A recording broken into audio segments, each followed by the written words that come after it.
Assalamualaikum warahmatullahi wabarakatuh. Perkenalkan, nama saya Putri Gia Ruhila dengan NIM 202401000102 dari kelas SD 24C Nisa Putra University. Di sini saya akan sedikit mereview atau mempresentasikan materi dengan judul Pengelolaan Lingkungan Belajar pada materi sesi 6 di pembelajaran pengelolaan kelas. Di slide pertama ini ada konsep belajar dan lingkungan. Apa sih itu belajar? Belajar adalah kegiatan berproses yang menjadi unsur fundamental dalam keberhasilan atau kegagalan pendidikan siswa.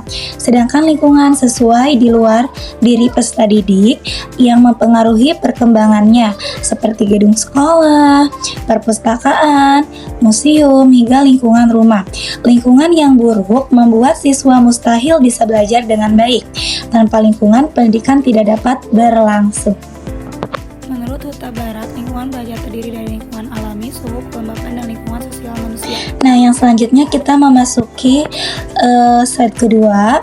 Ada konsep pengelolaan lingkungan belajar di bagian 1. Yang pertama, pengelolaan peserta didik atau siswa. Penegasan peraturan penggunaan ruang belajar dan tata tertib sekolah agar pembelajaran efektif dan efisien. Aturan digunakan untuk menetapkan kebatasan bagi siswa. Yang poin kedua, ada pengelolaan ruang belajar atau kelas. Guru mengatur sesuai karakteristik mata pelajaran, menyiapkan bahan ajar, dan menyediakan media yang mendukung pembelajaran. Masih di konsep pengelolaan lingkungan belajar di bagian 2. Ada 2 poin lagi, poin 3 dan poin 4. Poin 3, pengelolaan pembelajaran. Pengelolaan pembelajaran dilakukan dengan metode team teaching maupun variasi metode diskusi dan kerja kelompok menggunakan materi yang sudah disiapkan guru. Dan poin yang keempat, pengelolaan penilaian peserta didik. Penilaian dilakukan setiap saat untuk mengukur proses dan hasil kemampuan siswa meliputi aspek kognitif, praktik, serta sikap.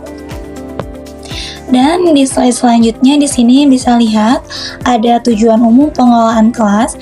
Yang pertama, menyediakan fasilitas bagi berbagai kegiatan belajar siswa dalam aspek sosial, emosional, dan intelektual di kelas.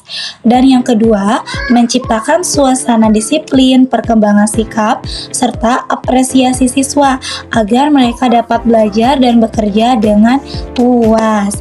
Dan yang ketiga, membantu siswa memperoleh hasil belajar yang diharapkan.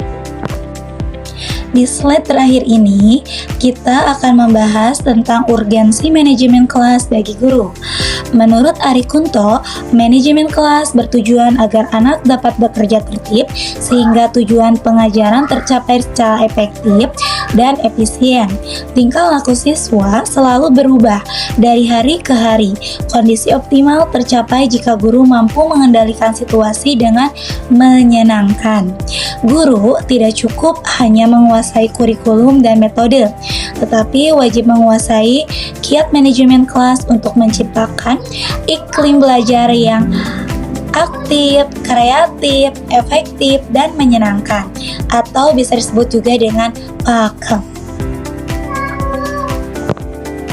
Mungkin hanya itu materi yang dapat saya sampaikan. Kurang lebihnya mohon dimaafkan. Saya Putri Gia Ruhila pamit undur diri. Wassalamualaikum warahmatullahi wabarakatuh.